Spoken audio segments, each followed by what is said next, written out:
ఆమెకు కావాల్సింది finance matter. ఇప్పుడు మేడం ఇవాళ ఉంటా, నేను ఉంటా, ఇవాళ పోతా, రేపు పోతా. అమ్మ బీద కుటుంబం ఉన్నది, చిన్న వయసు, కొన్ని వాళ్ళ మినిమం 1 ఇయర్ దాకా కోలుకోలేదు. గవర్నమెంట్ మా డీసీ గారు కానీ ఈఎస్ గారు మన కమిషనర్తో ఎక్సైజ్ మినిస్టర్తో కానీ మాట్లాడి ఎస్గ్రేషా మినిమం ₹1,00,00,000 ఫైన్ వేస్తేనే వాళ్ళు చేయడితేనే వెనకాడ చర్యలు దొక్కాడుతుంది.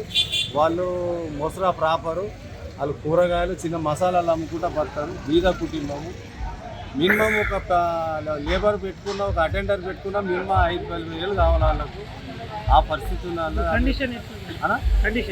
కండిషన్ ఇప్పుడు ఏం చెప్పలే, 12 తర్వాత చెప్తున్నారు.